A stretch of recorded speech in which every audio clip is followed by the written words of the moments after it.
23 warships hung above a pale blue world, and High Arbiter Zuriel had seen this moment before. 312 times, to be precise. She stood at the observation deck of the Infinite Decree, her hands clasped behind her back, her secondary eyes half closed against the cold light of an unfamiliar star.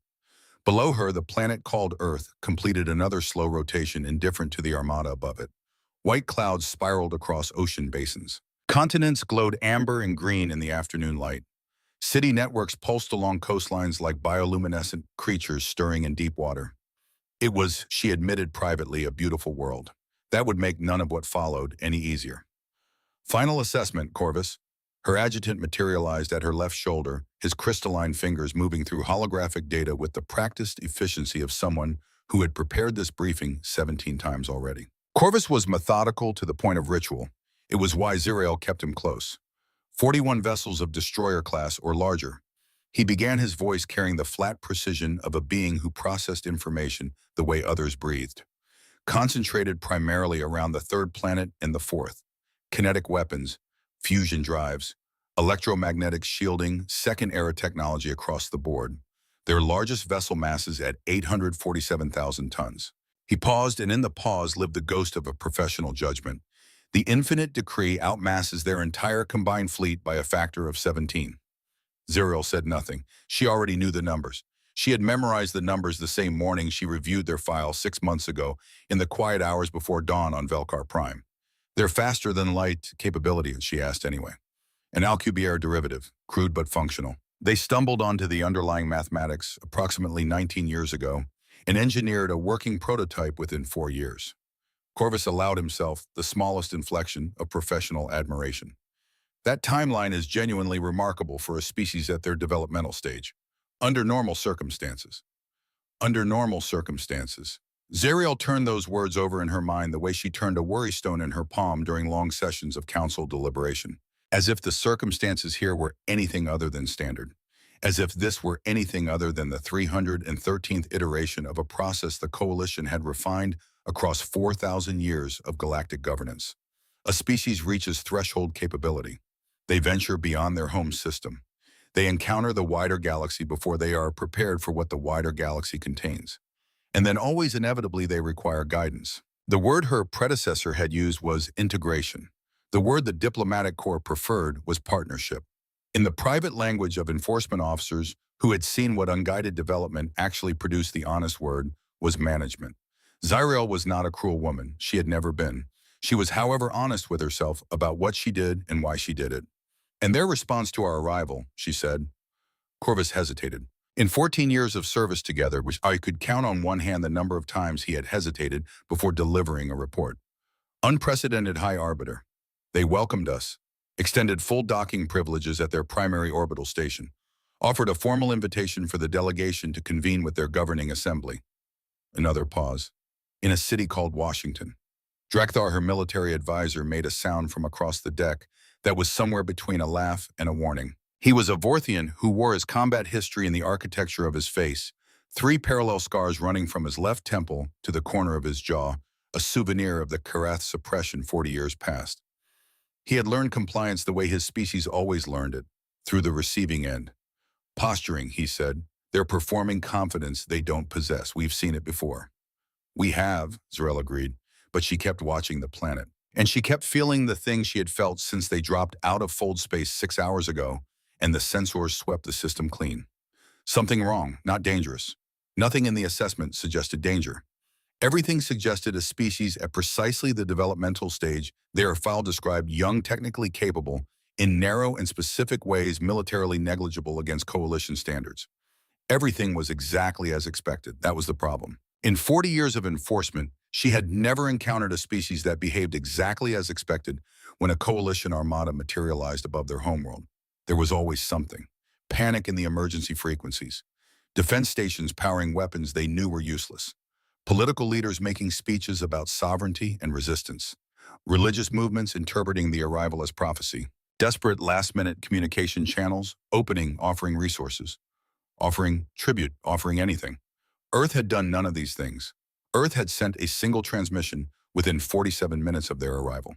A human male older with gray at his temples and the particular quality of stillness that Zerael associated with people who had spent long careers absorbing difficult information without letting it show on their faces. He had introduced himself as Everett Harlow, Secretary General of the United Earth Assembly, and he had spoken with the tone of a man confirming a lunch reservation. High Arbiter Zerael, he had said, pronouncing her name with an accuracy that was itself slightly unsettling. Your delegation is expected in Washington. We've prepared a summit facility. Our atmosphere is fully compatible with the majority of your represented species, but we can arrange environmental accommodation if required. That was all. No trembling, no diplomatic overreach, no transparent attempt to delay or negotiate before the terms were even delivered. Simply expectation, as if they had been planning for this meeting for some time. Scan the system again, she said quietly. Corvus looked up from his display. High Arbiter, this will be the fourth comprehensive sweep since our arrival. Then conduct a fourth. He did not question her further. He never did. As her crew moved to execute the order, Zerael remained at the viewport, thinking about the 312 worlds she had brought into coalition alignment over the course of her career. She thought about the Velethian Compact, which had attempted to detonate their own star rather than accept integration. She thought about the Sorath Assembly, which had hidden a secondary fleet in the debris field of their outermost gas giant, a deception so well executed that coalition sensors had not detected it until the ships powered their weapons. Every surprise in 40 years had come from force, from desperation, from species that understood what was happening and threw everything they had against the inevitable anyway. Earth had offered them tea. The fourth scan returned the same results as the first three. 41 vessels, minimal power signatures, a planet going about its business beneath an occupying fleet as if the fleet were simply weather. Zerael clasped her hands behind her back and went to prepare for the summit. The shuttle descended through Earth's atmosphere at 0900 local time, emerging from cloud cover above a city that sprawled along the banks of a wide river, its monuments catching the early light with a kind of deliberate permanence. Zerael had reviewed the cultural briefings. Washington had been the seat of Earth's most powerful political entity for nearly 2.5 centuries. There was something intentional about holding this meeting here, a statement perhaps. We receive you in the center of what we have built. She noted it. Another data point, another thing she did not yet have a framework for. The Capitol Summit Hall had been constructed with human diplomatic sensibilities in mind. High ceilings, natural light, through reinforced glass seating, arranged in a gentle semicircle that suggested visually and spatially a meeting of equals rather than a proceeding of hierarchy. Zerael found it quietly extraordinary that a species facing planetary oversight had chosen a room designed to look like neither side held the advantage. Either they were naive enough to believe it, or they were confident enough not to need the architecture to tell a different story. She settled into one of the oversized chairs. Her host had provided another accommodation, another detail that implied significant advanced preparation, and arranged her delegation of 12 around her. Each carried a data tablet loaded with the compliance documentation. 300 pages. The full standard package: resource extraction quotas, population growth limitations, territorial expansion, prohibitions, mandatory technology, sharing protocols. Across from her, 7 humans settled into their seats with a stillness that was starting to feel less like composure and more like something she didn't have a word for yet. Everett Harlow sat at the center. Up close, he was somewhat older than his transmission image had suggested, perhaps 70 years, perhaps more, with the particular weathered quality of a face that had spent a long time carrying things it couldn't put down. He wore a dark suit with an institutional pin on the lapel, small and blue, and his hands rested flat on the table with the relaxed intentionality of someone who had learned long ago to be careful about what his hands communicated. To his left sat a woman introduced as Director Celine Varda, Strategic Intelligence. She was younger than Harlow by perhaps a decade, with the precise posture and careful neutrality of expression that Zerael associated with people in her own profession. People who had spent their careers in knowing things they weren't permitted to show they knew. To Harlow's right, Admiral Marin Stalder, in a dark uniform without decorative excess, her eyes moving across the coalition delegation with the methodical quality of a systems analyst identifying load-bearing structures. And beside her, a man introduced as Dr. Aldrich Penn, xenotechnology specialist, who was the only human in the room who appeared in some fashion genuinely at ease. He had a data tablet open in front of him and was making small notes with the quiet absorption of someone who found the situation professionally interesting. That last title had been specific. Xenotechnology, not simply technology, Xeno. Zerael filed it alongside everything else that refused to settle into the expected shape of things. Shall we begin? Harlow said. Not a question exactly. The cadence of a man who had chaired a great many meetings and understood that someone had to say those words first. Zyril activated her presentation matrix. Holographic text filled the space between the two delegations, paragraph after paragraph, rendered in both Coalition Standard and she noted from Corvus's preparatory work 3 human languages simultaneously. The Coalition's terms are not subject to negotiation, she said, and kept her voice at the precise register of authority without aggression that 40 years of enforcement work had calibrated to a fine instrument. Earth has reached the threshold of interstellar capability without proper oversight. That capability represents a potential risk to the stability of the broader galactic community. The Coalition's role is to ensure that developing species are guided appropriately through this transition period. She continued through the terms in order. The suspension of Earth's faster-than-light research program to be transferred to Coalition oversight. The reduction of military vessels to a system defense capacity no more than 20 ships, none exceeding 200,000 tons displacement. The prohibition on territorial expansion beyond Earth and Mars without Coalition review and approval. The management of outer system resource extraction through licensed Coalition contractors. She spoke for 11 minutes without interruption. When she finished, the room was quiet. Harlow looked at the holographic document with the expression of a man reading a menu in an unfamiliar restaurant, an attentive, unhurried, reserving judgment. Thank you, High Arbiter, he said. These are comprehensive. Before we proceed, my colleagues have some questions about the technical parameters. The terms are not questions of clarification, he said gently, to ensure we understand precisely what is being proposed. I'm sure the Coalition would want to be certain we have an accurate understanding of the documentation before any decisions are made. Zariel looked at him. He looked back at her with the same level undramatic attention he had maintained since she walked into the room. She gestured for him to continue. Dr. Penn set down his stylus with a small, precise click. The documentation refers to the suspension of Earth's faster-than-light research program. I want to make sure I understand which methodology is specifically being referenced. Your Alcubierre derivative warp system, Zariel said. Crude but functional. The Coalition's assessment indicates it represents which generation, Penn asked. Zariel paused. I'm sorry, Masano. The Alcubierre derivative. Our engineering teams have been through several iterative generations. I want to make sure we're discussing the same system so there's no ambiguity in the compliance terms. Our intelligence indicates a single Alcubierre-derived warp drive. First operational prototype completed approximately 15 years ago. Currently deployed across 16 years ago, actually, Penn said with the mild tone of someone making a small factual correction to a colleague's presentation. The first prototype was operational 16 years ago. The system was commercially deployed for cargo transit 14 years ago. Something in Zero's secondary nervous system registered a note it could not immediately name. Commercially deployed, she repeated. For inter-system cargo runs, yes. Heavy freight between Earth orbit and the outer extraction operations around Saturn and Jupiter. Very efficient for that application. Penn made a small note on his tablet. The reason I ask about the specific generation is that our research division moved on from the Alcubierre architecture approximately 7 years after initial deployment. The system we currently use for interstellar transit is different. The room temperature did not physically change.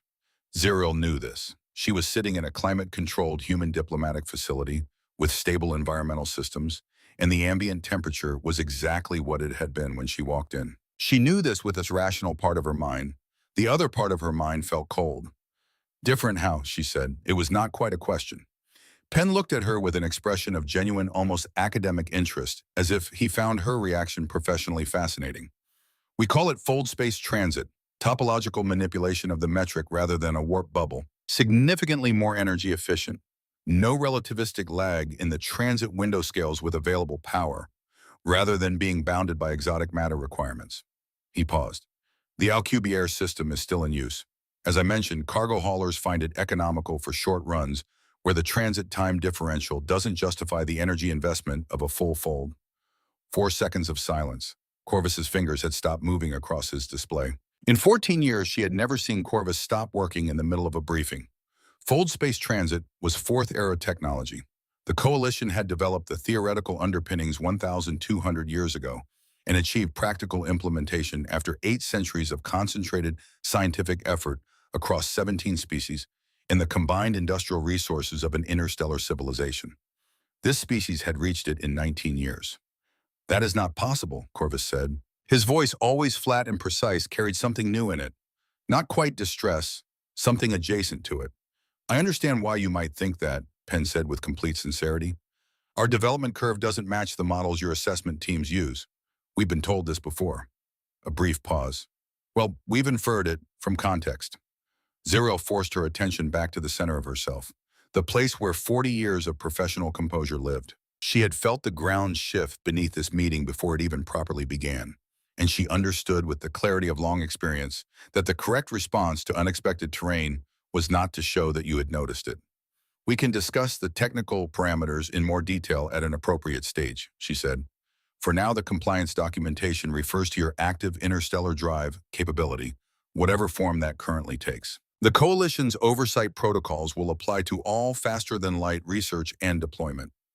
Of course, Harlow said. He said it with perfect agreement, no resistance, no qualification. And yet the texture of those two words carried a weight she couldn't parse with any framework she currently possessed. She continued. The documentation's next section addressed quantum research and encryption standards. Earth's communication networks would be required to implement Coalition-approved encryption architectures, and all quantum research would be submitted for Coalition review before publication or application. That's an interesting section, Harlow said, with the mildness of a man noting a curious passage in a report. Zerael met his eyes. Hi, Arbiter, he said. I'd like to ask you something if you'll permit me a moment outside the formal terms. How long has the Coalition been monitoring our communications? The question landed with the precision of something that had been held ready for a long time, released at exactly the right moment. Standard protocol, Zerael said carefully. The Coalition maintains observational monitoring of developing species in order to properly assess. Of course, Harlow said. I understand that completely. I was asking about the specific duration. In our case? Zerael said nothing. 6 months, 2 weeks, and 4 days, Harlow said. His voice was entirely without accusation. He might have been stating the current air temperature. Since your scout vessel, the one I'll refer to as the Shadow Covenant, entered our system and established a listening post in the Kuiper Belt approximately 17 light hours from Earth. Very thorough placement. The geometry of it was quite elegant. The silence that followed was of a different quality than any silence Zerael had experienced in this room or she suspected in this career. Drakthar's hand had moved to the sidearm at his hip. He was not reaching for it. He was simply aware of it in the way that soldiers become aware of weapons when the landscape changes in ways their training hadn't prepared them for. You detected the Shadow Covenant, Zerael said. It was 7th-generation stealth technology, the Coalition's finest, designed to be undetectable to species below 5th-era development. Genuinely undetectable, not merely difficult to find. The system operated on principles that lower development sensor architectures literally could not register. Detected, tracked, and analyzed, said Admiral Stalder from the right side of the human delegation. Her voice had the particular flatness of someone delivering a weapons inventory. Your hull uses quantum state flux to absorb sensor returns. It's an elegant design. We appreciated the opportunity to study it. Studied, Corvus repeated, very quietly. Director Varda reached into the folder in front of her and placed a single document on the table. Holographic and Coalition standard formatting. The Shadow Covenant's complete technical specifications scrolled across it. Crew complement, weapon systems, communication protocols, power plant architecture, the quantum key encryption algorithm for the vessel's command frequency. Everything. Zerael looked at the document. She looked at it for a long time. The Shadow Covenant's encryption uses a rotating quantum key architecture that our intelligence division rates as the most secure communication system in Coalition deployment, she said. Her voice remained even. She was proud of that. It is very good, Varda said. Our decryption systems required almost 3 weeks. In the Coalition's own assessment, breaking that encryption would take an emerging species several centuries, assuming they could even identify it as encryption rather than noise. 3 weeks. Harlow leaned forward very slightly. Not aggressively, the way a person leans forward when they want to be heard clearly, not when they want to impose. Hi, Arbiter, he said. Before we continue with the terms, I'd like to establish something. You came here with a reasonable set of assumptions. A species at early interstellar capability. Technology 2 to 3 generations behind Coalition standard. A military presence negligible against a Coalition enforcement fleet. He paused. Those assumptions were formed by intelligence, gathered 6 months ago using sensor systems calibrated for species that develop along predictable curves. The room was very quiet. "We would like to show you a more current picture," he said. And in his voice was the quality she had been trying to name since he first appeared on her communication screen. Not confidence, exactly. Something older than confidence. The sound of a man who had already accounted for every possible response to his words and had made his peace with each of them. "Very well," she said. And High Arbiter Zerael, 40 years of certainty still sitting across her shoulders like armor. She was no longer certain would stop anything, folded her hands on the table and waited to be shown the world as it actually was. Outside the reinforced glass of the Capitol Summit Hall, Washington lay in its morning light, vast and unhurried. The Potomac moved south toward the bay. Somewhere above the cloud cover, 23 coalition warships held their formation in the practiced geometry of overwhelming force. They did not know yet that they were the ones who had walked into a room they didn't fully understand. They did not know yet that the species they had come to manage had been watching them for 70 years. They did not know yet that the 7 people across that table had spent the better part of 4 decades preparing for this exact conversation. But Zerael was beginning to learn. Zerael had spent the better part of her career learning to read rooms. Not in the decorative sense. Not the diplomatic instinct that told you when a counterpart was lying or when a negotiation was about to collapse. Something older than that, more fundamental.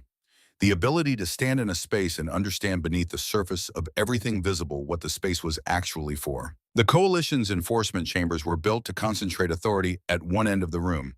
The petitioner stood. The arbiter sat elevated. The light sources were positioned to illuminate the petitioner's face while leaving the arbiter in comparative shadow.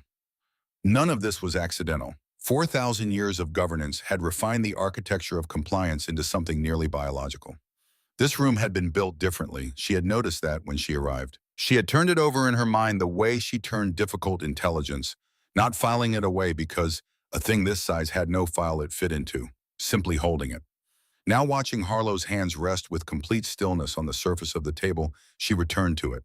This room had been built for this meeting, not for coalition enforcement proceedings in general, for this specific proceeding with these specific people at this specific moment.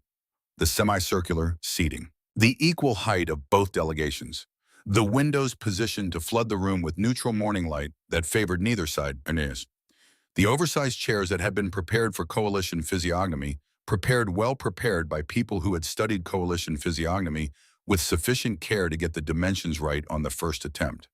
Someone had been planning this meeting for a very long time.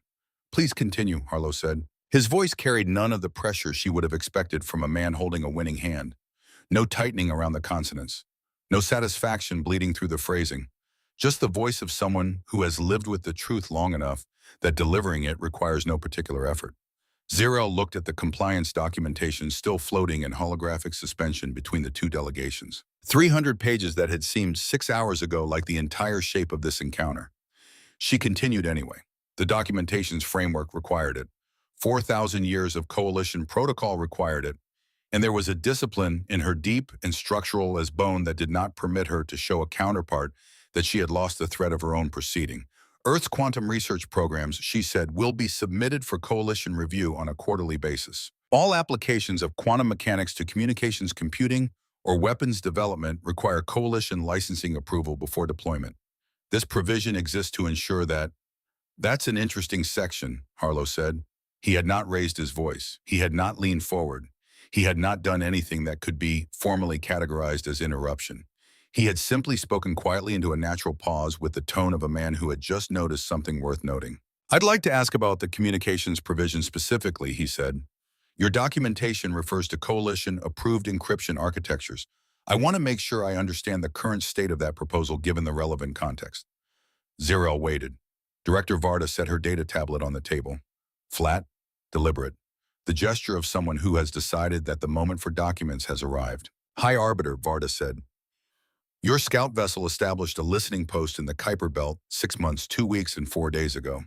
The specific placement was at a heliocentric distance of approximately 17 light hours in the orbital shadow of a body designated 2003 QQ47 in our cataloging system.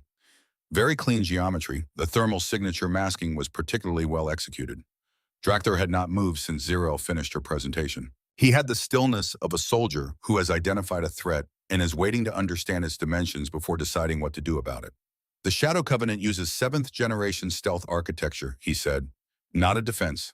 A statement of fact offered the way you might offer it to someone who had made an obvious error in their reasoning. It does, Admiral Stalder said. The quantum state flux hull absorption system is genuinely impressive work. Your engineering team solved a set of problems that took us almost 4 years to fully understand after we began studying the vessel. She paused, and the pause was calibrated the length of a breath before a number that changes the meaning of everything preceding it. We have 2,847 hours of observational data from the Shadow Covenant's deployment in our system. Crew rotation schedules. Communication cycles. The exact timing intervals of your sensor sweep protocols. 2,847 hours. The Shadow Covenant had been in system for approximately 4,000 hours total, meaning that within the first 1,200 hours of deployment before the vessel had completed its initial survey phase, Earth's monitoring capability had identified, localized, and begun systematic observation of a Coalition stealth asset operating on principles that Coalition intelligence rated as undetectable to any species below 5th-era technological development. Not difficult to detect, not unlikely to detect. Undetectable. Your quantum key encryption, Varda continued with the same measured cadence, uses a rotating architecture that regenerates on a 19-minute cycle with a base key complexity of 2,048 quantum bits. It's an elegant system. Our decryption teams worked on it for 22 days before achieving consistent access. She reached into the folder in front of her and placed another document on the table. Coalition standard formatting again. This is a transcript of the Infinite Decrees command frequency communications from the last 6 months, beginning from the date of the Shadow Covenant's deployment. No one on the Coalition side of the table spoke. Zariel looked at the transcript document. She looked at it for a long time, the way you look at something that is simultaneously impossible and undeniable, waiting for the contradiction to resolve itself. It did not resolve itself. 22 days. The Coalition's own cryptographic assessment division, which employed 340 specialists across 6 worlds and had access to computing architectures that took 3 centuries to develop, had estimated that a species at Earth's developmental stage would require between 400 and 600 years to break the Infinite Decrees command encryption. If, and only if, they could first identify it as encryption rather than simply radiation noise. 22 days. Our last transmission to Coalition High Command, Varda said, was sent 11 hours ago. It contained your preliminary assessment of Earth's compliance probability. She looked at Zariel with an expression that was not unkind. You rated us at 93% likelihood to accept terms without significant resistance. The silence that followed that sentence was the longest in the room since the meeting had begun. We were curious, Harlow said quietly, about the 7%. Drakthar's hand had found the surface of the table. He had placed it there carefully, deliberately, away from his sidearm in the manner of a man who understands that the weapons in the room are not the ones on his hip. He looked at Zariel. She did not look back at him, because looking back would acknowledge what his expression was saying, and she was not prepared to acknowledge it yet. How, she said. The word came out before she had made a conscious decision to speak it. Harlow looked at her with something she had not expected to see in this room. Not triumph, not the satisfaction of a winning position revealed. Something quieter. Something that, in a species she understood better, she might have called respect. Those are exactly the right questions, he said. How did we detect your scout vessel? How did we break your encryption? How did we develop fold space capability 1,000 years ahead of your projected timeline for a species like us? He opened his hands briefly on the table, then settled them again. Those questions all have the same answer, High Arbiter, and I think you already understand what it is. You just haven't said it yet. Zariel said nothing. You came here with intelligence gathered 6 months ago, he said, using assessment frameworks designed to evaluate species that develop along predictable curves. Species that stumble into the galactic stage unprepared and need to be managed through the transition. He paused. We are not that species. We never were. We just made sure you didn't know it until we were ready for you to know it. Penn set down his stylus again. The small, precise click of it in the quiet room was oddly loud. We detected your signals 70 years ago, he said. Radio transmissions initially, then quantum echoes. Evidence of an interstellar civilization spanning thousands of worlds.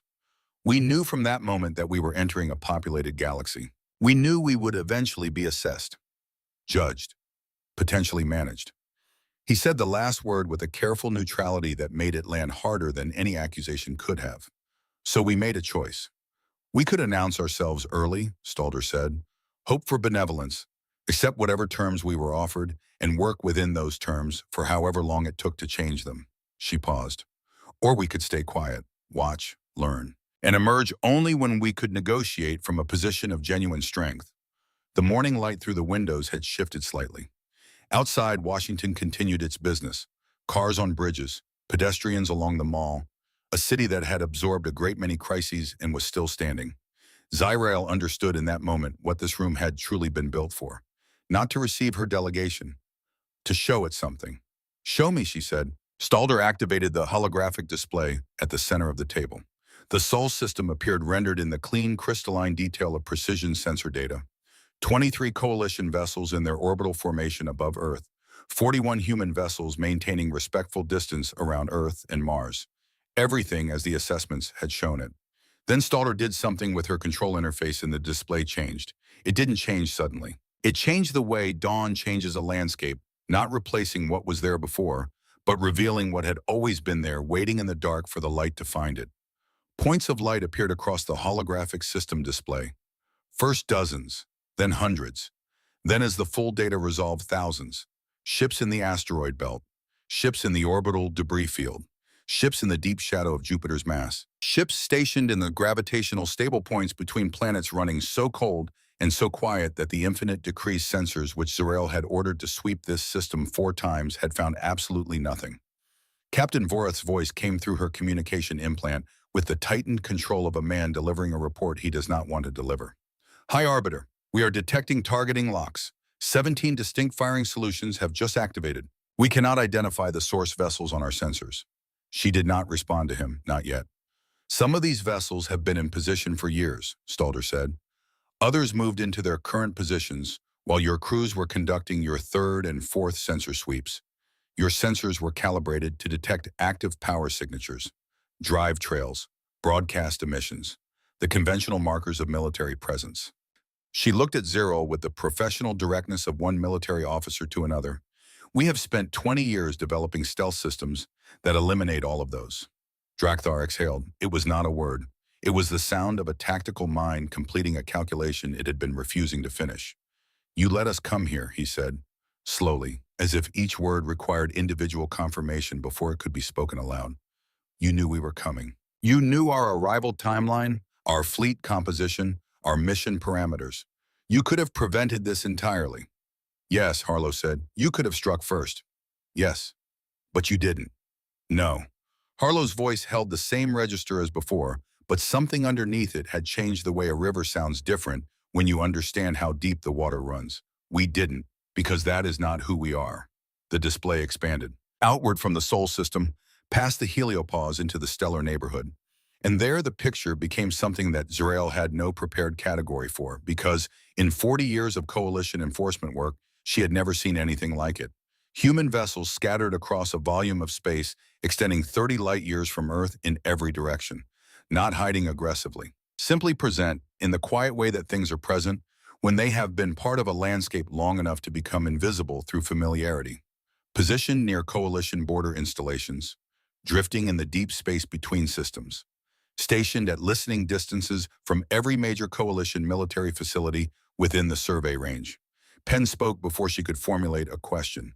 These are our deep reconnaissance vessels, deployed over the last 18 years. Every coalition military installation within 70 light years of Earth has been continuously monitored. He paused and then added in the tone of someone completing an inventory. We know the location of your ammunition depots. We know which stations are currently undermanned due to the border reallocation in the Outer Reach sector. We know which of your fleet commanders achieved their positions through demonstrated competence and which achieved them through political appointment. Another pause. We know about the 447 million credit shortfall in your defense appropriations, the one your finance division has been masking from the outer member worlds for 3 consecutive budget cycles. We know about the resource dispute with the Quellan Confederacy that has been straining your eastern border commitments for the last 8 years. Zyrael had been standing in front of difficult information for her entire career. She had heard things in this work that had changed her understanding of the galaxy in fundamental ways. She had never felt what she was feeling now. It was not fear exactly. Fear was a thing with a clear shape, a specific target. This was larger than fear. This was the specific disorientation of realizing that the map you have been using to navigate the territory does not correspond to the territory. That the terrain is different from what you were told and has been different for longer than you knew. How long, she said. The words came out very quietly. How long have you been watching us? Harlow and his colleagues exchanged a look. The kind of look that passes between people who have had a long time to consider a question and have reached a settled answer. We detected your signals 70 years ago, Penn said. We had stealth observation capability in place 42 years ago. We have been actively monitoring coalition operations, politics, technology, and military doctrines since then. He looked at her with genuine interest, the expression of a man who has spent a career studying something and finds it no less fascinating for being comprehensively understood. We have been preparing for this specific conversation for longer than most of your crew has been alive. Varda reached forward and placed one more document on the table. Not coalition standard formatting this time. Human. Clean lines, minimal design, the aesthetic of something functional rather than impressive. The display that materialized above it showed Earth at the center. And around it, expanding outward in concentric layers, was a picture of humanity that no coalition intelligence file had ever contained. 17 colony worlds, not rumored, not suspected. All confirmed with coordinates, population figures, and establishment dates extending back over 2 decades. 17 inhabited star systems that the coalition had assessed as either uninhabited or irrelevant because their sensor sweeps had shown nothing, because humanity's stealth technology had been in place long before the coalition thought to look. 43 major orbital installations, mining operations in nebular environments that coalition science had classified as too unstable for long-term habitation. Research stations positioned in the gravity wells of objects so extreme that coalition engineering had never attempted to work near them. 8,300,000,000 people living beyond Earth. An interstellar civilization operating in complete silence for 2 full generations, while the coalition assessed their home system and concluded they were managing a single-planet primitive species with 41 ships and an interesting but crude faster-than-light drive. The 41 vessels you identified around Earth and Mars, Stalder said, are our greeting fleet. Ships old enough and of sufficient generation that losing them would not materially affect our strategic posture. She let that settle for exactly one breath before continuing. Our active defensive force numbers 3,247 vessels. The range includes scout class through ships of the line that would make the infinite decree appear to be a patrol craft. One more breath. We commission 6 new vessels per month. Our industrial capacity is not constrained by our current deployment needs. 3,247. The entire coalition military, across 17 species, fielded fewer than 5,000 ships of the line, and it had taken 4,000 years and the combined industrial output of more worlds than Zyrel could count to build that force. Earth had done it alone, while hiding, while being watched, assessed, and dismissed. Corvus did something she had never seen him do in 14 years of working together. He closed his data tablet, not set it aside, closed it, as if the data on the screen had become irrelevant to what was happening in this room. You're going to return to coalition space, Harlow said. He said it quietly, without drama, with the patience of someone who is not in a hurry because they have already done the work of being ready. You're going to report that Earth has requested full sovereign recognition. You're going to report that we have demonstrated the capability to defend that status against any single enforcement action the coalition could reasonably commit. And you're going to recommend negotiation because the alternative is a conflict that your own intelligence, which we have been reading for 22 days, tells you the coalition cannot afford to prosecute at this moment. He reached into the folder in front of him and placed a document on the table. 11 pages. Clean, minimal, written in coalition standard, with a fluency that implied the author had been thinking in it, not translating into it. Our terms, he said, formal recognition as a sovereign stellar nation. Full autonomy over our development, our expansion, and our technology. Willingness to establish diplomatic relations with the coalition on an equal footing. Participation in mutual defense agreements and trade negotiations as a peer, not as a managed entity. Zuriel looked at the document. We have no interest in conquest, Harlow said. We have no interest in destabilizing coalition governance or undermining the legitimate functions of the interstellar community you've built. We simply want what every thinking species wants. He paused. The freedom to determine our own path. And if the coalition refuses, she said, The 7 humans across the table looked at her. Each of them in their own register with their own quality of expression carried the same combination, steel and sorrow in equal measure. The look of people who have thought carefully about every possible outcome and have made their peace with all of them.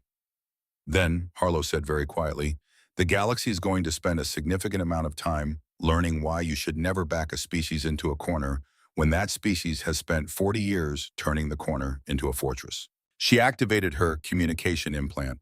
Captain Voreth, High Arbiter. His voice was controlled, but barely. We are tracking hundreds of power signatures now activating throughout the system. Vessels are appearing on our sensors that were not present 60 seconds ago. We are detecting targeting locks from multiple vectors. I am requesting immediate extraction authorization and recommending full defensive. They have been there the entire time, Captain Zirael said. Her voice was steady. She was proud of that in a distant and quiet way, the way you are proud of things that cost you considerably to maintain. We simply couldn't see them. A pause. High Arbiter, if their weapons capability is comparable to their stealth technology, maintain position, all vessels, no aggressive action. She closed the channel. She looked at Harlow. You're making a mistake, she said. The words arrived almost on their own, the residue of 40 years of certainty. The Coalition has resources you cannot comprehend. Thousands of worlds.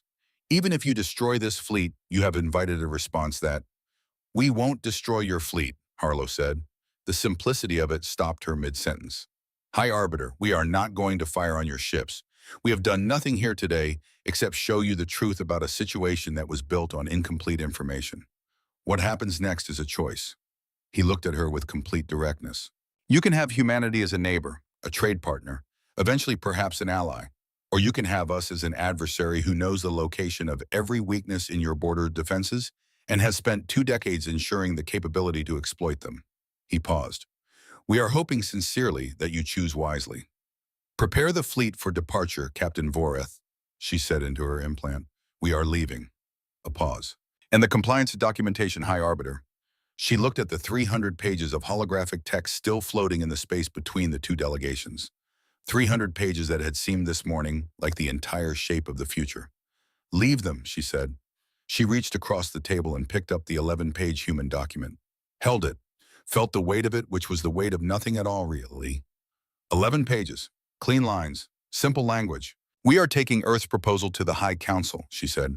And High Arbiter Zirael, 40 years of certainty now sitting across her shoulders like armor she was carrying, rather than wearing, folded the document carefully and placed it inside her coat. The Grand Assembly Hall on Velkar Prime had been built to impress, and it succeeded. The chamber rose 40 meters from floor to ceiling. Its walls faced in the pale crystalline stone of Quellan quarries that had been mined for 3,000 years before being designated a cultural heritage site and sealed.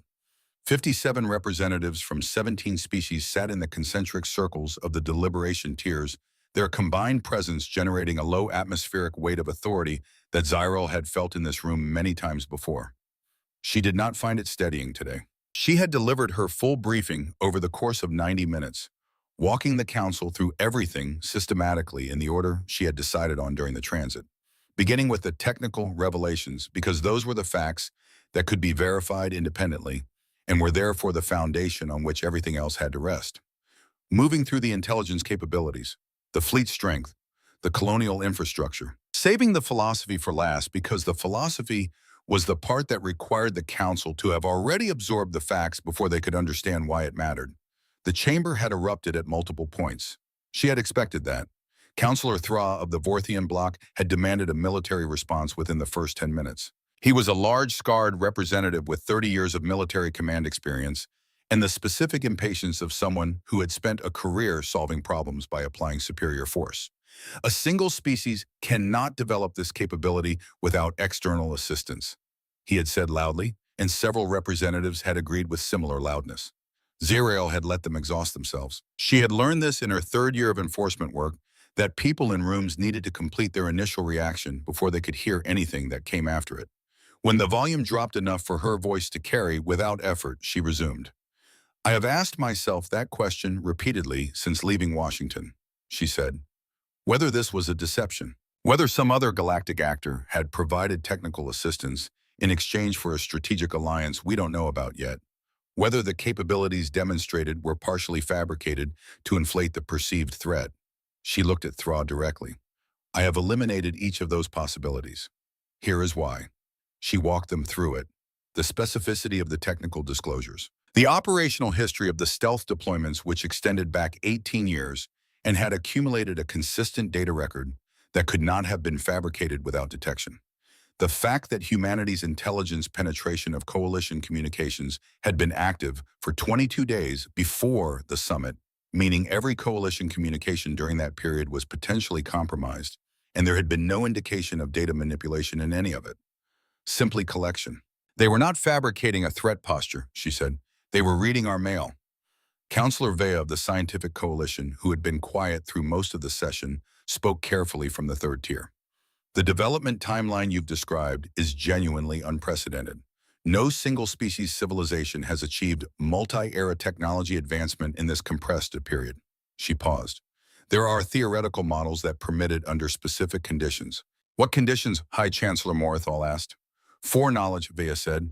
If a species knows in advance what technological milestones exist and approximately what principles underlie them, the development timeline compresses significantly.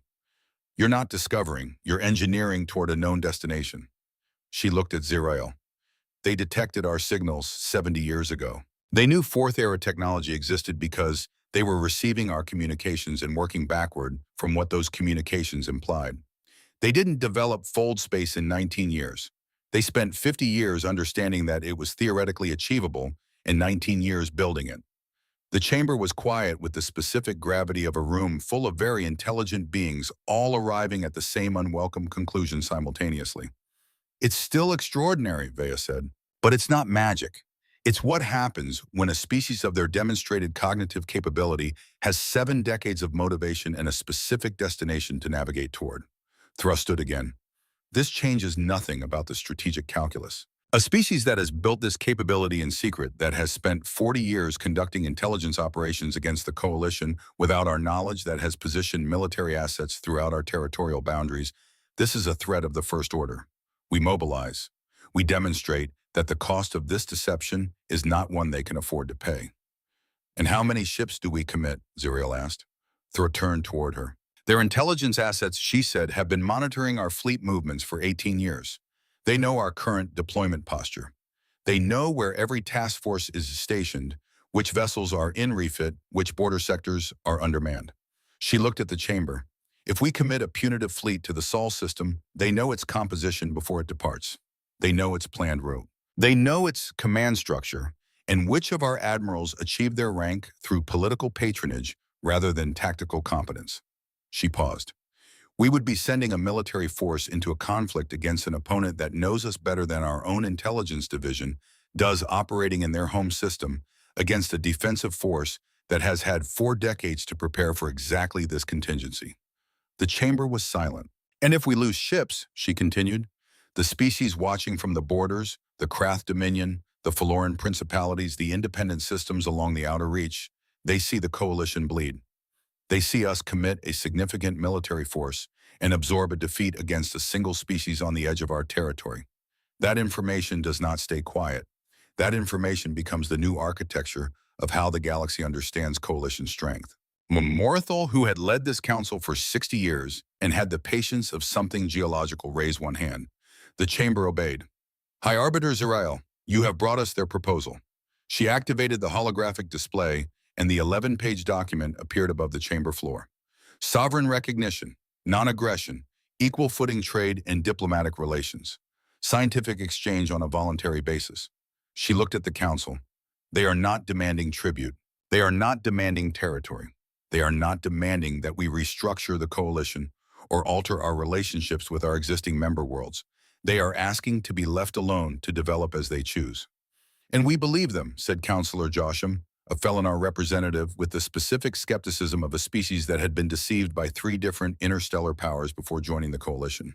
A civilization with this military capacity simply wants to be left alone. Read their history, Zirael said. She had spent 16 hours on the transit reviewing it. Humanity has built empires and dismantled them. They have conquered and liberated. Their dominant political philosophy for the last 200 years has centered on a specific principle that peoples and species have the right to determine their own futures. She looked at Josham. They mean what they say, not because they are naive, because they understand from their own history what it costs when that principle is violated. How can you be certain, Josham pressed? Because they could have struck first, Zero said simply. They have had military superiority over any force we could reasonably deploy against them for at least 20 years. They could have eliminated our border installations, disrupted our trade networks, and presented terms from a position of total dominance. Instead, they waited for us to come to them. They let us see their strength only when we threatened their freedom. She paused. That is not the behavior of an expansionist power. That is the behavior of a species that wants to be left alone and has taken extraordinary measures to ensure that option remains available to them. The vote took 6 hours to reach. 6 hours of argument and counter-argument, block formation and dissolution, procedural motions, and all the formal machinery of a governing body that had been making decisions of galactic consequence for 4 millennia. Zero sat through all of it in the gallery reserved for presenting officers, and she watched the way she had watched many difficult things in her career with the stillness of someone who has already decided what they think and is waiting for the process to catch up. 41 in favor, 12 against, 4 abstentions. Humanity had its sovereignty, not through conquest, not through ultimatum, through the specific, patient, exhausting work of being so thoroughly prepared for the worst possible outcome that the worst possible outcome became irrational for everyone involved. Unity Point appeared on Zyrel's sensors 14 minutes before her shuttle reached docking distance, and it was not what she had expected. She had expected something functional dressed in diplomatic language, the architecture of deterrence wearing the costume of hospitality. Instead, she found something that looked from a distance like a thing built for people to meet in. The station was large, approximately 3 kilometers along its primary axis, with a rotating habitation ring that generated consistent gravity for biological comfort across a wide range of species' physiognomies. Its exterior was clean utilitarian in the best sense, designed with the aesthetic efficiency of something built to function well rather than to impress. They built this in 6 weeks, Corvus said from the seat beside her in the shuttle's forward compartment. He said it the way he said most things that surprised him, as a flat statement of fact offered to the air, not quite believing it even as he confirmed it. I know, Zerel said. 6 weeks. The coalition would have required 8 months simply to finalize the architectural review process for a structure of this complexity. Another data point, another measurement of the gap between what she had assumed and what was true.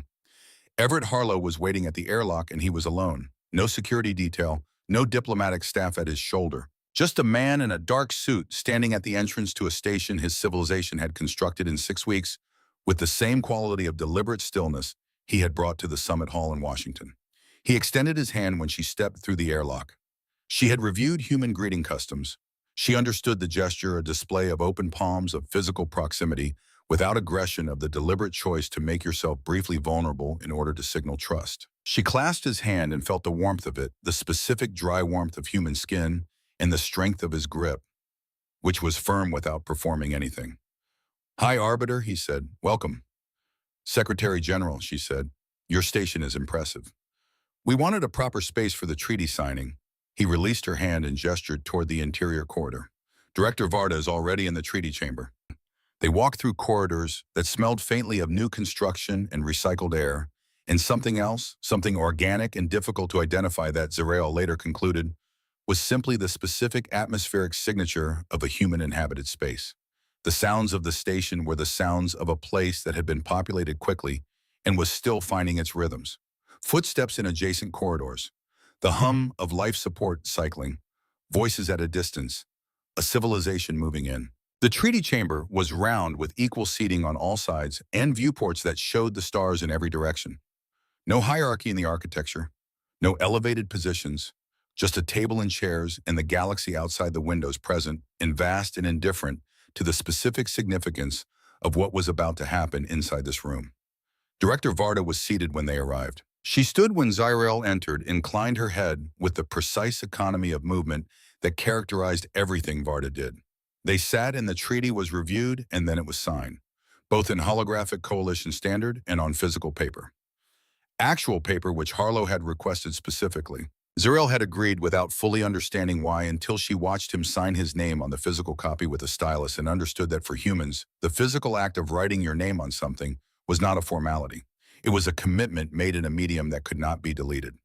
She looked at her own signature for a moment longer than was strictly necessary. 200 years ago, the Coalition had arrived above Vale Prime with a fleet that outmassed the Planetary Defense Force by a factor of 11.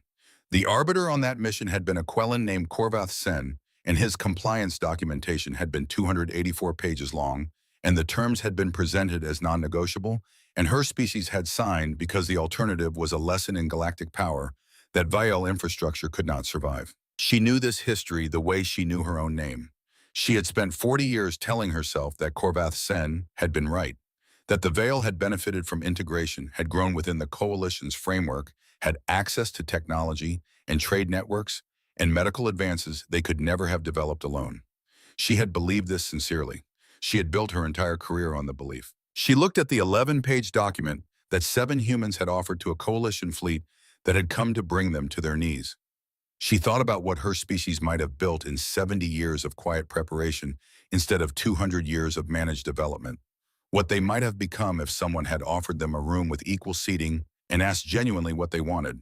She did not reach a conclusion. She was not sure yet what conclusion was available to reach. But she understood for the first time that the question was larger than she had allowed herself to consider, and that living with it honestly was going to require a kind of courage different from anything her career had asked of her before. She straightened her back and turned toward the viewport. The stars outside were the same stars they had always been. The galaxy had not rearranged itself. Everything was where it had been this morning. Except it wasn't. Not really, not anymore. She was still at the viewport when Varda appeared at her shoulder. Not Harlow. Varda, whose presence in rooms always carried the weight of someone who has been the keeper of things for a very long time. "There's something you should know," Varda said quietly. Zirel turned to look at her. In the summit hall, Varda said, "We showed you a great deal. Our surveillance networks, our decryption capabilities, our fleet deployments, our colonial infrastructure." She paused, choosing her words with the precision of someone who has thought carefully about this exact conversation. All of that was real. Every data point was accurate. But Zirael said, "But we showed you what we were prepared to show you." Varda looked at her with an expression that was for the first time since Zirael had met her not professional neutrality.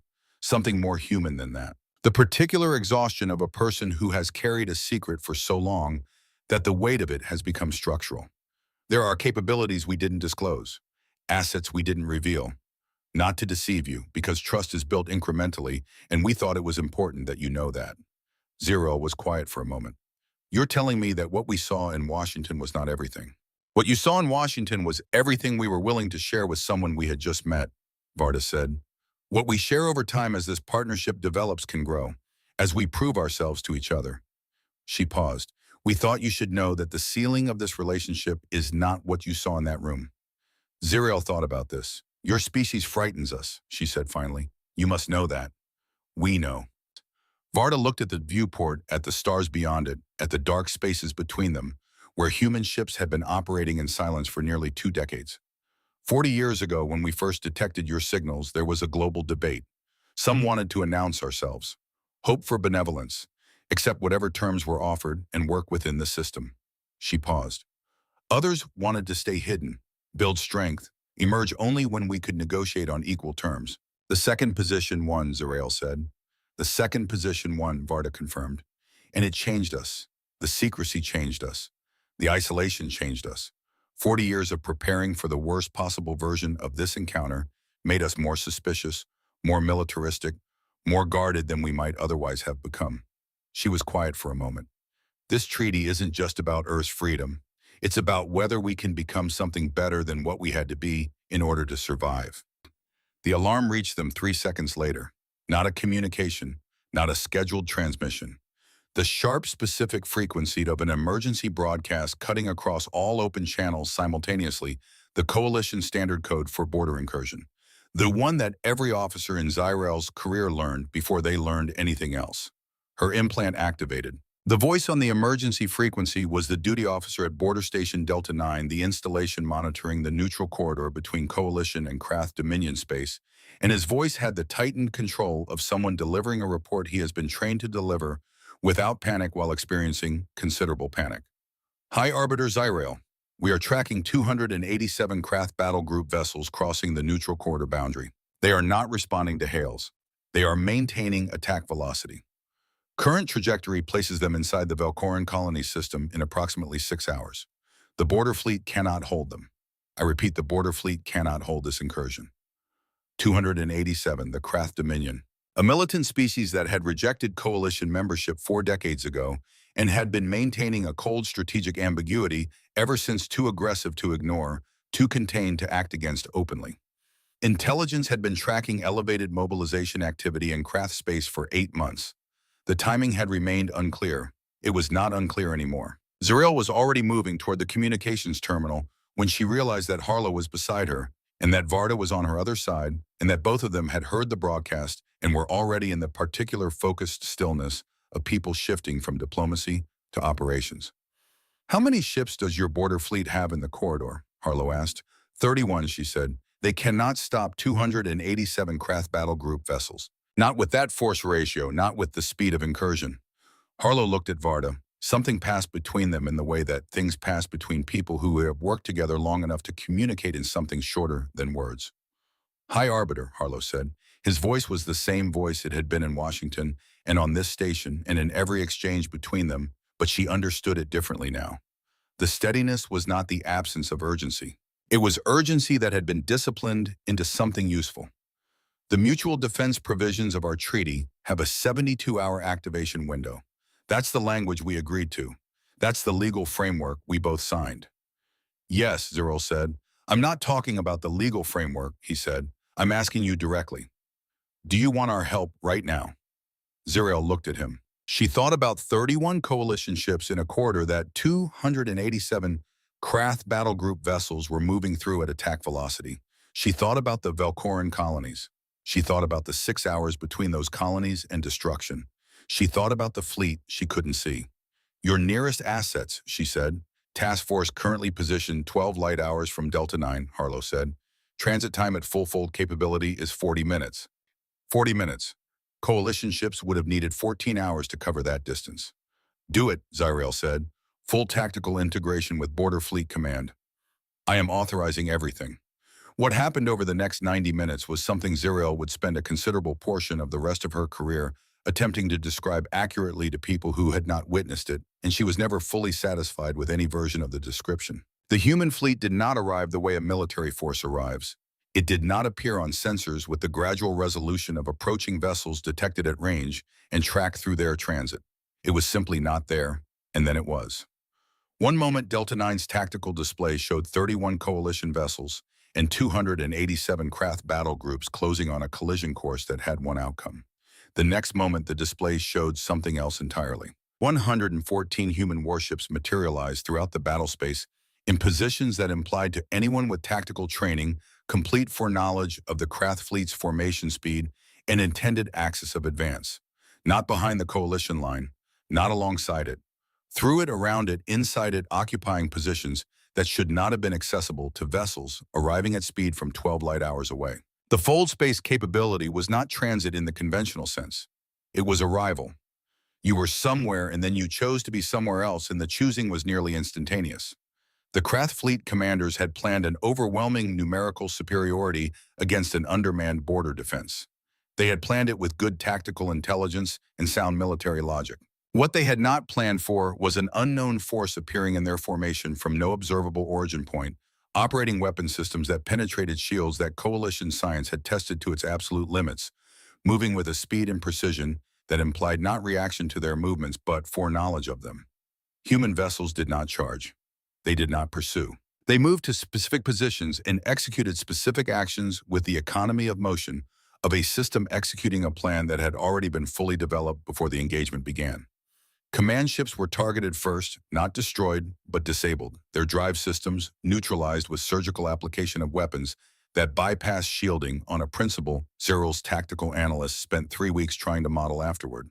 Support vessels were isolated from their formations. Flanking elements found their communications jammed on frequencies they had believed were secure. 93 minutes after the task force emerged, 241 Krath vessels had been disabled and were adrift. 46 had managed to reverse course and were withdrawing at maximum drive output. The Velcorin colonies were intact. The coalition border fleet had sustained 0 casualties. The Krath fleet had sustained 1,943 wounded, all of them crew members aboard disabled vessels that had experienced structural failures during the engagement. Human medical teams were aboard those vessels within 20 minutes of the battle's end, with equipment and personnel that had clearly been deployed in anticipation of exactly this casualty profile. They were treating enemy wounded before the battle reports had finished transmitting. Zyril stood at the viewport of Unity Point and watched the tactical display resolve into its final shape. Human ships maintaining defensive positions around coalition assets. Disabled craft vessels being systematically processed.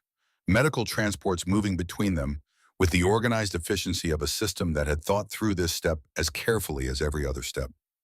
Harlow stood beside her. "You fought for us," she said. The words came out quietly, without accusation, simply as the statement of a fact she was still processing. "We came here to bring you under coalition authority. We came prepared to impose terms that would have constrained your civilization for generations. And you fought for us. We fought for the galaxy we want," he said, not correcting her exactly. "Completing something. A galaxy where sovereign species defend each other, where the strength we built to say no to things we couldn't accept gets used to say yes to things that matter." She was quiet for a moment. "The Krath didn't know about you." "No," Harlow said. "They planned their incursion against the coalition they understood with the force ratio they calculated was sufficient." He paused. "They've learned something today." "The entire galaxy is going to learn something," Zuriel said. "I hope so," he said, and there was nothing theatrical in it. Simply the honest expression of a hope held for a long time by people who had done the hard work of making it possible. 6 months passed. Zuriel watched the consequences of that morning in Washington propagate through the galaxy the way consequences propagate through interconnected systems.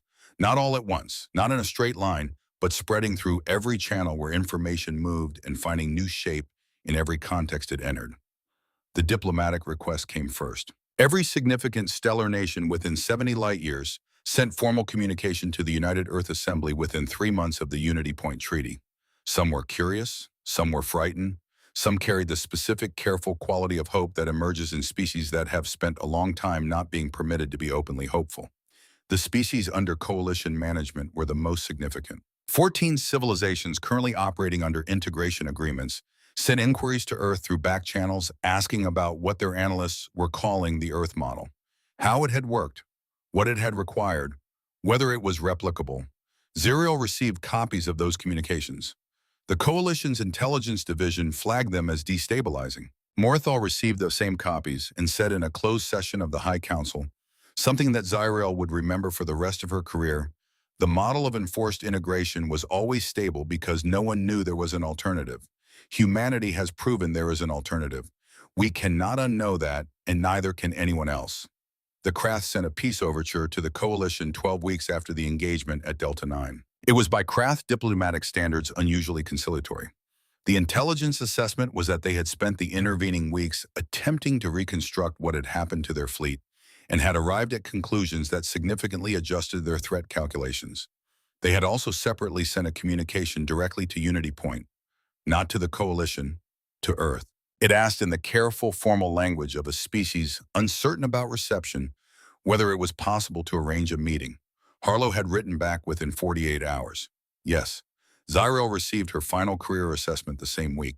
She was 57 years old, had served the Coalition for 4 decades, had conducted 313 compliance missions, and had been rated as the Coalition's most experienced enforcement arbiter for 11 consecutive years. Her recommendation for the formal integration review was simple: that the Coalition's entire framework for developing species required comprehensive revision, beginning from the foundational assumption that integration was the appropriate default response to threshold capability, and extending through every protocol, every assessment tool, every deployment doctrine that had been built on that assumption. She expected resistance. She received some. She expected the process to take years. It would, but she also knew from 40 years of reading rooms that the process had already begun. Not because she had recommended it, because on a morning in Washington, 7 people had sat across a table from her and shown her the difference between a galaxy organized by power and a galaxy organized by choice, and enough people in enough positions of influence had understood what they were looking at. She stood in her office on Velkar Prime one evening looking at the sector of sky where she knew from coordinates alone that Sol was located. Not visible to the naked eye at this distance, she was looking at the approximate location of something invisible, which felt, she thought, appropriate. Corvus appeared in her doorway. The High Chancellor's office has confirmed the schedule for the integration review session. They're requesting your presence as primary technical advisor. Tell them I'll be there. He did not leave immediately. In 14 years, she had learned that when Corvus did not leave immediately, he had something else to say. I've been analyzing the full technical disclosure from the Washington summit, he said, cross-referencing with everything received since. The stealth architecture, the drive systems, the weapons they used at Delta 9. He paused. There is a significant amount they still haven't disclosed. I know, Zuriel said. The capabilities we already know about exceed our modeling capacity in several parameters. If the undisclosed capabilities are proportionally more advanced. I know, Corvus. He was quiet for a moment. Then in the flat, precise voice that was his version of something warmer, Director Varda told you. She told me. Is that concerning? Zuriel looked at the place in the sky where Sol wasn't visible. She thought about Varda's face at the viewport of Unity Point. About 40 years in the dark. About a civilization that had spent longer than most of its own citizens' lives becoming strong enough to say no to the worst version of its future, and had then spent the first day after emerging from hiding defending the people who had come to subjugate it. About trust built incrementally. About the ceiling of a relationship being higher than what you see in the first meeting. No, she said, it's not concerning. Corvus considered this with the careful attention he gave everything. Because you believe their intentions are benign. Because I believe their intentions are consistent, she said, which is more important. She turned from the window. They told me they were holding things back. They could have said nothing.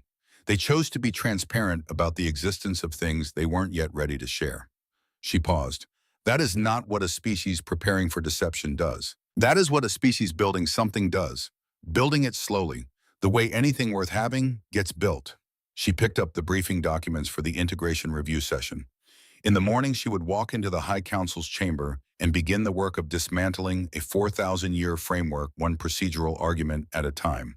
It would take years. It would be opposed at every stage by people who had built their careers and their identities on the old architecture. There would be sessions where the resistance felt like a physical weight and the progress felt like moving stone with bare hands. She knew this. She had been doing difficult work for 40 years. But she had also spent 40 years enforcing a system she now understood was built on a premise that had stopped being true the moment a species on the edge of coalition space looked up at the stars, heard signals coming from the dark, and decided to get ready instead of afraid. She thought about Harlow's hands flat on the table in Washington, about Penn's stylus clicking against the surface, about Varda's face at the viewport of Unity Point carrying the exhaustion of someone who had held something for so long it had become part of her architecture, and the relief of someone finally beginning to set it down. She thought about the 11-page document, the one she had signed her name next to his, physical paper ink pressed into it permanent in the specific way that only physical things can be permanent. She thought about what Corvus had said on the transit back from Earth 6 months ago and a lifetime away. They showed you what they were willing to show. There is more. More. She was not afraid of more. She had spent 40 years learning to read the shape of things beyond what was immediately visible. She knew how to work in uncertainty. She knew how to build toward something she could not yet see clearly. So did they. That she had decided was the most important thing. Not the fleet strength that dwarfed anything she had brought to bear. Not the stealth technology that had made her sensors useless.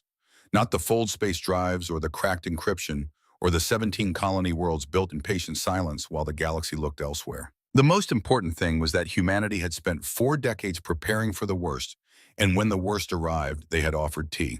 And then they had offered something harder than tea, and rarer and more valuable than anything in their arsenal. They had offered a choice, to an enemy who had come to take choices away. Zariel straightened her back. There was work to do. Real work, the kind that mattered, not the work of enforcing an order that had calcified around assumptions that were no longer true, but the work of building something new from the evidence of what was possible. Evidence that had arrived unannounced and overwhelming on an ordinary morning in a city along a river delivered by 7 people sitting very still at a table designed to say that both sides were equal. She walked toward it without the weight of absolute certainty on her shoulders, and found to her considerable surprise that she moved faster without it.